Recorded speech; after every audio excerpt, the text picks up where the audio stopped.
Welcome to 108 news Telugu బులెటిన్ల ముందుగా headlines. నా ఇల్లు సీఎంకు ఇస్తా, నాకు సీఎం ఇల్లు కావాలి. యువతి ఆసక్తికర వ్యాఖ్యలు. 11 నెలల్లో గురుకులాల్లో 42 మంది విద్యార్థుల మృతి. హరీష్ రావు కీలక ప్రకటన. సంక్రాంతికి రైళ్లన్నీ ఫుల్, పండక్కి ఊరెళ్లేదెలా? తత్కాల్పైనే ఆశలన్నీ. తెలంగాణలో నేటి నుంచి కొత్త ఈవీ పాలసీ. కార్తీక సోమవారం విజయవాడ కృష్ణా తీరంలో ఆధ్యాత్మిక శోభ.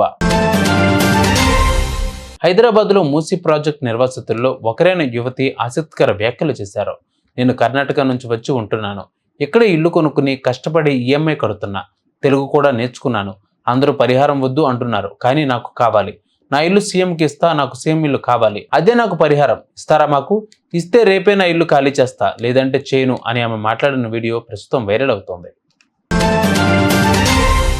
కాంగ్రెస్ అధికారంలోకి వచ్చాక రాష్ట్రంలోని గురుకులాల్లో 42 మంది విద్యార్థులు ఫుడ్ పాయిజన్ ఆత్మహత్యల కారణంగా మరణించారని మాజీ మంత్రి హరీష్ రావు ట్వీట్ చేశారు.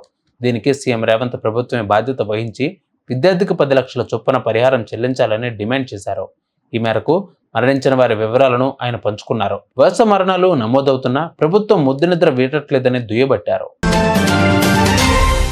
సికింద్రాబాద్ నుంచి ఏపీలోని వివిధ ప్రాంతాలకు వెళ్లే రైళ్లన్నీ ఫుల్ అయ్యాయి. దీంతో సంక్రాంతి పండగకి సొంతూర్లకు ఎలా వెళ్లాలని ప్రయాణికులంతా ఆందోళన చెందుతున్నారు.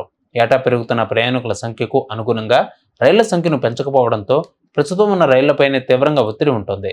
సికింద్రాబాద్ నుంచి విశాఖ వరకు ఫలక్నామా, విశాఖ, గోదావరి, గరీబ్ రథ్, ఈస్ట్ కోస్ట్ సహా ఇతర రైళ్లలో భర్తీలే లేవు.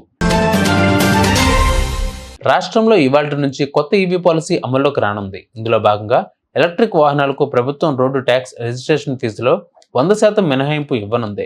బైక్స్, ఆటోలు, 4 వీలర్స్, కమర్షియల్ వెహికల్స్, ట్రాక్టర్లు ఈవీలు అయితే వాటికి ఇది వర్తిస్తుంది. ఈ పాలసీ 2026 డిసెంబర్ 31 వరకు అమలులో ఉంటుంది. ఆర్టీసీ ఈవీ బస్సులు కొంటే వాటికి కూడా ట్యాక్స్ ఫ్రీ అమలవుతుందని మంత్రి పొన్నం తెలిపారు. కార్తీక సోమవారం సందర్భంగా తెలుగు రాష్ట్రాల్లోని పలు ఆలయాల్లో సందడి నెలకొంది. భక్తులు వేకువజాము నుంచి దర్శనాలకు తరలివచ్చారు. శ్రీశైలం, విజయవాడ, రాజమహేంద్రవరం, వేములవాడ, భద్రాచలం ప్రాంతాల్లోని ఆలయాల్లో రద్దీ నెలకొంది.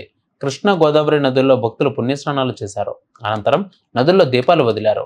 ఆ తర్వాత పరమేశ్వరుడిని దర్శించుకుని ప్రత్యేక పూజలు చేశారు. విజయవాడలోని కృష్ణా తీరానికి భారీగా భక్తులు తరలివచ్చారు. దీనితో అక్కడ ఆధ్యాత్మిక శోభ నెలకొంది. చూసారు బిబ్బాలు బుల్టన్ అప్డేట్స్. మరిన్ని అప్డేట్స్ తో మళ్ళీ ముందుకు వస్తాను. అంతవరకు keep watching 108 news Telugu. Please subscribe to 108 TV. Subscribe to 108 TV. Please subscribe to 108 TV channel. Please subscribe to 108 channel. Please subscribe to 108 channel. 108 TV ki